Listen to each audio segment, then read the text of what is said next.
السلام علیکم ناظرین، آپ دیکھتے ہیں کہ ہم سوشل ایشوز پہ بات کرتے ہوتے ہیں۔ یہ جو معاشرے کی بیٹی اٹک سے تھیں اور یہ میڈیا پہ نہیں آنا چاہتی تھی، میں آپ کو پچھلی ویڈیو میں بتا چکا ہوں کہ یہ میڈیا پر نہیں آنا چاہتی تھی، لیکن کل ہم نے ان کی ویڈیو لگائی اور لوگوں نے ان سے غلط طریقے سے رابطہ کیا، غلط تصاویر شیئر کی۔ آیا کہ ایسا زیب نہیں دیتا کسی بھی مرد کو کسی کی عزت کے ساتھ ایسا کرنے کا۔ تو یہ بیچاری پہلے بھی مجبور ہو کر، کیونکہ ان کے پاس وسائل اتنے نہیں تھے، ان کو جینے میں مشکلات تھیں، ان کے جو مسائل تھے ان کو دور کرنے میں مشکلات تھیں، تو اس وجہ سے انہوں نے سہارا لیا تھا میڈیا کا تاکہ یہ اپنی پرسکون زندگی گزار سکیں۔ اور یہ خودکشی بھی کرنا چاہتی تھی لیکن نہیں کی، کیونکہ اسلام میں حرام ہے، اور یہ کہتی ہیں کہ میں نے اسلام کے مطابق اپنی زندگی گزاری ہوں اور انشاءاللہ مرتے دم تک گزاروں گی۔ تو جن لوگوں نے ان کے ساتھ غلط کیا، اللہ ان کو ہدایت دے، اور ایسا نہیں کرنا چاہیے۔ جو بیٹی آتی ہے مجبور ہو کر، اس کے ساتھ ایسا ہرگز نہیں کرنا چاہیے، اس کی مجبوری کا مزید مذاق نہیں اڑانا چاہیے۔ تو آئیے باقی اس بہن سے جانتے ہیں کیا ان کے ساتھ ہوا۔ السلام علیکم۔ وعلیکم السلام۔ اچھا بہن، آپ مجھے بتائیں کیا مسئلے مسائل جن کی وجہ سے آپ پریشان ہوئیں؟ اور سارے ویڈیو لگی، بہت اچھا رسپانس تھا ویوز بیس پہ، لیکن لوگوں کی طرف سے کیا رویہ دیکھنے کو ملا، یہ بتائیے گا۔ جی بالکل، لوگوں کی طرف سے کوئی اچھا رویہ نہیں مجھے ملا۔ لوگوں نے مجھے غلط ویڈیوز، غلط تصویریں وغیرہ شیئر کی ہیں۔ مجھے جس بات کا ڈر تھا وہی ہوا۔ میں میڈیا پہ اسی لیے نہیں آنا چاہتی تھی، لیکن میں اپنی زندگی کو آسان کرنے کے لیے، اپنی مشکلات کو ختم کرنے کے لیے، مدد کے لیے ادھر آئی تھی۔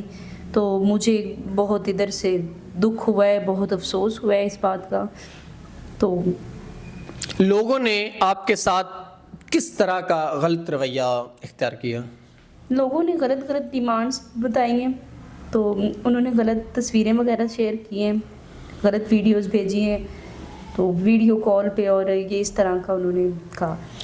ناظرین، میرا ایک گزارش ہے اور ایک عاجزانہ سا سوال ہے، آیا کہ یہ زیب دیتا ہے ایک پردہ دار بہن کو؟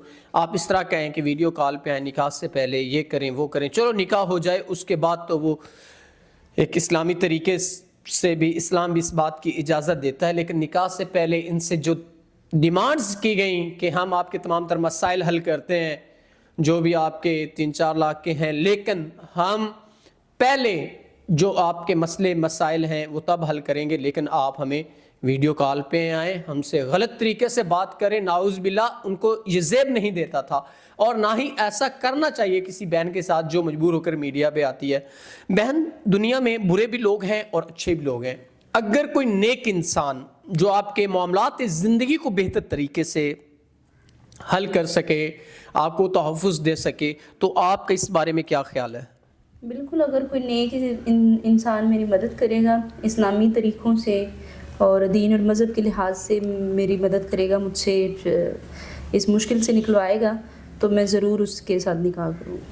ناظرین، اگر کوئی ایسا انسان جو ان کو تحفظ دے اور اسلامی طرز عمل کے ساتھ اگر کوئی ان کو اپنانا چاہتا ہے، ان کے مسئلے مسائل کو حل کرتے ہوئے جو ہم بتا چکے، تو یہ ضرور ان کے ساتھ نکاح کریں گی، لیکن شرط یہ ہے کہ انسان اچھا ہو، ان کے معاملات زندگی کو بہتر طریقے سے جانچ سکے اور اچھے طریقے سے دیکھ سکے۔ اور میں اکثر کہتا ہوتا ہوں کہ زنا سے بہتر ہے نکاح، آپ نکاح کو عام کریں نہ کہ زنا کو۔ اب جیسی اس بہن سے ڈیمانڈز کی گئیں، یہ ایک غیر مناسب رویہ تھا اور غیر مناسب طریقہ بھی تھا، ایسا نہیں ہونا چاہیے تھا۔